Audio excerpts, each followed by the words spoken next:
Welcome to another journey through the vast corridors of history, dear friends. Before we embark tonight on one of humanity's most extraordinary tales of empire and transformation, I'd like to ask you a small favor. If these historical bedtime stories bring you peace and wonder, please hit that like button and subscribe to our channel. It helps more curious souls discover these gentle adventures through time, and it lets me know you're enjoying our nighttime wanderings through the tapestry of human civilization. Now settle in comfortably as we drift back through the centuries to witness not just conquest and war, but the extraordinary story of how a handful of nomads from the wind-swept steppes transformed the entire world. Close your eyes and let yourself journey to a time when the thunder of hoofbeats echoed from China to Europe, when trade routes carried not just silk and spices, but ideas and dreams across continents. Tonight, I invite you to explore the ultimate empire story, one that goes far beyond battles and bloodshed. From the harsh steppes of Mongolia to the courts of Beijing, from the markets of Baghdad to the walls of Kiev, we'll discover how the Mongol Empire became the largest contiguous land empire in history, and how its influence still shapes our world today. Let me guide you through this remarkable journey, feeling the weight of destiny itself as we explore not just how they conquered, but how they governed, traded, and ultimately transformed human civilization. The world changed forever in 1206, when a tribal council proclaimed a man named Temujin as Genghis Khan, universal ruler of all the Mongol peoples. But this was not merely the beginning of another conquest. This was the moment when isolation ended and globalization began, when East truly met West for the first time in human history. The story of the Mongols is not just about empire building, it's about the birth of our interconnected world. In the harsh landscape of 13th century Mongolia, where winter temperatures could drop to 40 degrees below zero, and summer brought scorching heat and endless dust storms, a remarkable transformation was taking place.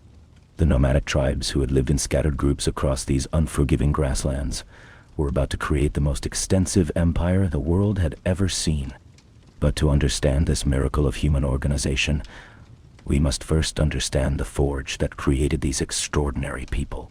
The Mongol steppes were not merely a geographical location. They were a university of survival. Every child born into this world learned to ride before they could properly walk, to shoot arrows with deadly accuracy from horseback, and to read the subtle signs of weather and terrain that could mean the difference between life and death. These were not the skills of warriors alone, but the fundamental requirements of existence in one of Earth's most challenging environments.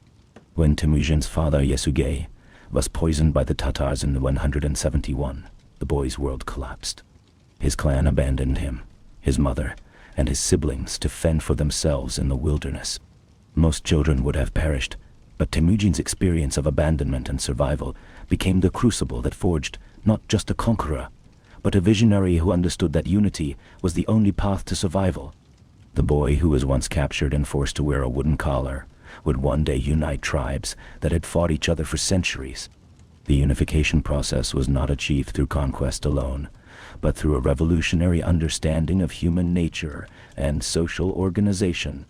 Temujin, who would become Genghis Khan, broke the ancient bonds of tribal loyalty and replaced them with a new system based on merit and personal allegiance. Where other leaders relied on blood relationships and tribal traditions, Genghis Khan created something unprecedented, a true meritocracy where a shepherd's son could rise to command armies and a captured enemy could become a trusted general. This transformation of Mongol society represented one of history's most radical social experiments. The traditional aristocracy was swept away, replaced by a system where competence and loyalty mattered more than bloodline. Genghis Khan divided his army into decimal units, groups of 10, 100, 1,000, and 10,000, mixing men from different tribes to prevent the old loyalties from undermining the new order. This wasn't just military organization, it was social engineering on a massive scale. The Yasa, Genghis Khan's code of laws, went far beyond military discipline to create a new moral framework for his people. These laws emphasized religious tolerance, protection of merchants and envoys, and severe punishment for betrayal or cowardice. The Yasa aimed at three fundamental goals: absolute obedience to the Khan, binding together of all the nomadic clans, and merciless punishment of wrongdoing. But perhaps most remarkably, it declared that there was only one God, creator of heaven and earth, while simultaneously protecting the religious practices of all faiths. This religious tolerance was not mere political calculation, though it certainly served practical purposes in governing a diverse empire. It reflected a deeper Mongol understanding that their Tengris beliefs, centered on the eternal blue sky and the spiritual essence of all things, could coexist with and even be enriched by other traditions. Genghis Khan himself engaged in theological discussions with Christian monks, Islamic scholars, Taoist priests, and Buddhist masters, seeking wisdom wherever it could be found. When the unified Mongol forces began their expansion beyond the steppes, they brought with them military innovations that revolutionized warfare. Their composite bows, crafted from layers of horn, wood, and sinew, could accurately hit targets at ranges up to 500 meters. But it was not just their weapons that made them formidable. It was their tactics. The Mongols perfected the art of mobility warfare, using multiple horses per rider to maintain incredible speeds across vast distances. Their military organization was a masterpiece of coordinated action. Using smoke signals, flags, drums, and relay riders, they could coordinate movements across battlefields spanning dozens of kilometers. The famous Mongol charge was not a chaotic rush, but a precisely orchestrated maneuver where waves of horse archers would retreat and advance in calculated patterns, wearing down enemies before heavy cavalry delivered the final blow. Perhaps more importantly, the Mongols were master adapters who learned from every culture they encountered. When they faced the fortified cities of China and Central Asia, they quickly recruited Chinese and Persian engineers to build siege weapons. They adopted gunpowder technology and improved upon it, becoming what some historians call the world's first gunpowder empire. Their willingness to learn and adapt allowed them to overcome challenges that had stopped previous nomadic invasions. The year 1215 marked a turning point when Mongol forces captured Beijing, demonstrating that they could conquer not just open battlefields, but the most sophisticated urban centers. This victory showed the world that the age of Chinese isolation was ending, and a new era of global connectivity was beginning. But the Mongols understood that conquest was only the first step in building an empire. The real challenge lay in governance and integration. Under Ögedei Khan, who succeeded Genghis Khan in 1229, the Mongol Empire reached its greatest territorial extent. But Ögedei's greatest contribution was not military conquest, but administrative innovation. He established the Yam, a postal system that became the backbone of Mongol governance, and one of history's most remarkable achievements in communication technology.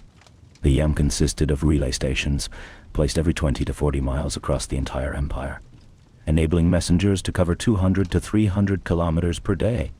This network was not merely a communication system, but the nervous system of global integration. Official messengers, carrying the golden tablets of authority, could requisition fresh horses, food, and supplies from any station, creating a web of connectivity that stretched from Hungary to Korea. This system enabled something that had never existed before in human history: real-time governance of a transcontinental empire. A message from the Great Khan in Karakorum could reach commanders in Poland or Vietnam within weeks rather than months. But the Yam served purposes beyond official communication. It facilitated trade, cultural exchange, and the movement of knowledge across previously isolated regions. The Pax Mongolica, or Mongol Peace, created unprecedented opportunities for long-distance trade and cultural exchange. The Silk Roads, which had languished for centuries due to political instability and warfare, experienced a remarkable revival under Mongol protection. Shinai silk appeared in Italian markets, Islamic scholars debated with Christian theologians in Mongol courts, and technologies like papermaking and printing spread across continents. Marco Polo's famous journey to the court of Kublai Khan was made possible by this Mongol system of safe passage and cultural openness. His party traveled under imperial protection, carrying golden tablets that guaranteed them supplies and assistance throughout their journey. When they reached Kambalik, the Mongol capital at modern Beijing, they found merchants from across the known world, with separate quarters for Lombards, Germans, Frenchmen, and dozens of other nationalities. This global marketplace was not accidental, but the result of deliberate Mongol policy. The empire's rulers understood that trade generated wealth more efficiently than tribute or plunder. They established standardized weights and measures, protected merchant caravans, and even experimented with paper money to facilitate long-distance commerce. Kublai Khan granted foreign traders special privileges, including exemption from taxation, creating incentives for international commerce. The Mongols also served as conduits for one of history's most significant technology transfers. Gunpowder, invented by Chinese alchemists seeking an elixir of immortality, spread westward through Mongol networks. The Mongols not only adopted these weapons but improved upon them, developing early cannons, rockets, and explosive devices that revolutionized siege warfare. By the 13th century, Mongol armies were using sophisticated gunpowder weapons against enemies from China to Eastern Europe. The spread of gunpowder technology illustrates how the Mongol Empire functioned as history's first global technology transfer network. Ideas, inventions, and techniques that might have remained localized for centuries spread across continents within decades. The Arabs learned Chinese paper-making through Mongol intermediaries. Europeans encountered printing technology, and mathematical concepts from India reached Islamic scholars in Central Asia. But perhaps the most profound impact of Mongol rule was on human genetics and population structure. Recent DNA studies have revealed that the Mongol conquests had unprecedented effects on human populations across Eurasia. Nearly 8% of men living in the former Mongol Empire carry Y chromosome markers, suggesting descent from Genghis Khan and his immediate male relatives. This translates to approximately 16 million men alive today who share this genetic legacy. This genetic impact resulted from the unique circumstances of Mongol society, where successful warriors could maintain large harems and numerous wives. Genghis Khan's eldest son, Tushi, reportedly had 40 sons, and similar patterns were common among the Mongol elite. The empire's vast extent and the centuries-long Mongol rule in many regions created opportunities for this genetic influence to spread across continents. The Mongol legal system, embodied in the Yasa, created frameworks that influenced legal development across Eurasia for centuries. The Mongol emphasis on religious tolerance, protection of diplomatic envoys, and standardized legal procedures became models for subsequent empires. The concept of diplomatic immunity, which remains fundamental to international relations today, was first systematically implemented by the Mongols. Women in Mongol society enjoyed rights and freedoms that were extraordinary for their time, and would not be matched in most societies until the modern era. Mongol women could own property, initiate divorce, participate in religious ceremonies as shamans, and even rule as regents when male heirs were too young to assume power.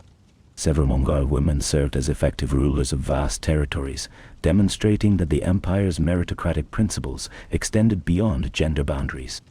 This relatively egalitarian treatment of women had practical roots in nomadic lifestyle requirements.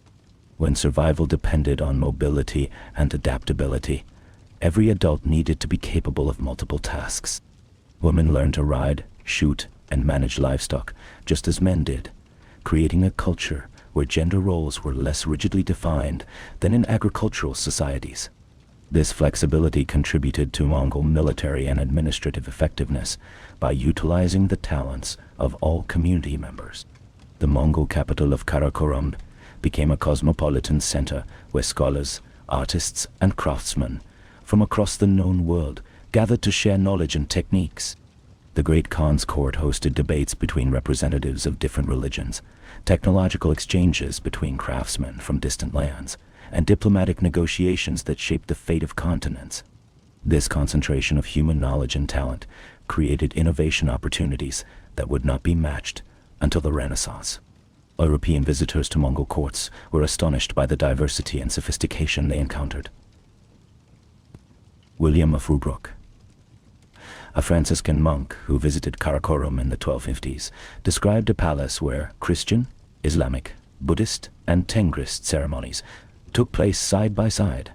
He witnessed technological marvels like a silver tree fountain that dispensed different types of alcohol through mechanical systems operated by hidden bellows. The Mongol Empire's approach to governance represented a revolutionary departure from traditional imperial models. Rather than imposing Mongol culture on conquered peoples, they created systems that allowed local traditions to flourish while maintaining imperial unity. Chinese bureaucrats administered Chinese territories using Confucian principles. Islamic scholars governed Muslim populations according to Sharia law, and European nobles maintained their feudal obligations while acknowledging Mongol suzerainty. This administrative flexibility required sophisticated diplomatic and translation services. The Mongol court employed polyglot scholars who could navigate the complex cultural landscape of the empire. These diplomat scholars served not just as translators, but as cultural interpreters, helping Mongol rulers understand local customs and helping local populations adapt to imperial requirements. The empire's decline began not with military defeat, but with the challenges of succession and administration. When Mongol Khan died in 1289, without a clear successor, a civil war erupted between his brothers Kublai Khan and Arik Bekwaekt. This Tolawid civil war fundamentally fractured the empire's unity, even though Kublai eventually emerged victorious. The conflict had demonstrated that the Mongol system of governance, while remarkably effective during periods of strong central leadership, was vulnerable to succession disputes. The empire's vast size became a liability as communication delays and administrative complexities mounted. Even with the efficient Yam system, governing territories stretching from Korea to Hungary required constant attention and resources. Local populations, initially awed by Mongol military prowess, gradually began to reassert their cultural identities and resist foreign rule. The Chinese, in particular, never fully accepted Mongol legitimacy, viewing the Yuan dynasty as a temporary interruption in their natural order. The fragmentation of the empire into four major khanates, the Yuan in China, the Golden Horde in Russia, the Ilkhanate in Persia, and the Chagatai Khanate in Central Asia, marked the end of unified Mongol rule. These successor states often fought among themselves, dissipating the military advantages that had made the original conquests possible. The various khanates adapted to local conditions, gradually losing their distinctly Mongol character as they intermarried with local elites and adopted local customs. The Yuan dynasty in China fell in 1368 to Chinese rebels, led by Zhu Yuanzhang, who established the Ming dynasty. The new Chinese rulers deliberately rejected Mongol innovations, including the Yam postal system and religious tolerance policies, in favor of traditional Chinese isolationism. The Golden Horde in Russia fragmented during the 15th century, eventually being absorbed by the expanding Russian state. Similar patterns occurred across the former empire as local populations reasserted control over their territories. But the Mongol collapse was not simply a return to the status quo ante. The empire had created new patterns of connectivity and exchange that could not be easily undone. The maritime trade routes that developed during the late medieval period built upon Mongol-era commercial networks. European exploration of the Americas was partly motivated by attempts to find new routes to the Asian markets that Mongol trade had made familiar. The Black Death pandemic that devastated Europe and Asia in the 14th century likely spread through the very trade networks that the Mongols had created and protected. The disease appears to have originated in Central Asia and spread both eastward and westward along Mongol-maintained routes. Ironically, the Mongol Empire's greatest achievement, creating a connected world, also enabled one of history's greatest disasters. Yet even this catastrophe contributed to long-term historical development. The population losses from plague accelerated social and economic changes that would lead to the Renaissance in Europe and the Ming Restoration in China. The disruption of traditional trade routes encouraged innovation in navigation and exploration that would ultimately lead to the Age of Discovery. The Mongol legacy in law and governance proved remarkably durable. The concept of diplomatic immunity, first systematically implemented by the Mongols, became a cornerstone of international law. The idea that diverse populations could coexist under a single political system while maintaining their cultural identities influenced the development of modern federal systems. The Mongol emphasis on meritocracy and religious tolerance provided models for later reformers seeking alternatives to hereditary aristocracy and religious persecution. Modern genetics has revealed the continuing biological legacy of the Mongol Empire. The genetic markers associated with Mongol expansion can be traced not just in Asia, but across Eastern Europe and into the Middle East. This genetic evidence provides a new perspective on historical population movements and cultural exchanges that traditional historical sources cannot capture. The Mongol postal system provided the template for communication networks that would eventually evolve into modern mail services and telecommunications. The principle of standardized stations, providing reliable service across vast distances, became fundamental to transportation and communication infrastructure development. The Mongol understanding that information flow was essential to effective governance anticipated modern concepts of administrative efficiency and transparency. Contemporary political scientists studying the Mongol Empire have identified parallels with modern international systems. The Mongol approach to managing diverse populations and cultures within a single political framework offers insights for modern challenges of globalization and multiculturalism. The empire's combination of central authority with local autonomy provides historical precedent for federal systems and international organizations. The Mongol emphasis on trade and economic development as sources of imperial strength influenced later imperial systems. The British Empire's focus on commercial networks and the modern global economy's emphasis on free trade both reflect Mongol innovations in understanding how economic connectivity creates political power. The Mongol practice of protecting merchants and standardizing commercial practices became foundational principles of international economic law. In our modern world of rapid communication and global trade, we are living in the world that the Mongols first imagined and partially created. The internet and air travel have made the planet smaller than the Mongol Empire was in the 13th century. But the fundamental challenges of governing diverse populations and managing cultural differences remain remarkably similar. The Mongol experience suggests that successful global systems must balance unity with diversity, central authority with local autonomy, and innovation with tradition. The environmental impact of the Mongol Empire offers lessons for contemporary concerns about sustainability and climate change. The empire's nomadic origins gave its rulers an understanding of environmental limits and the importance of sustainable resource management. The Mongol practice of rotating grazing areas and maintaining ecological balance in the steppes contrasted sharply with the agricultural exploitation that characterized sedentary civilizations.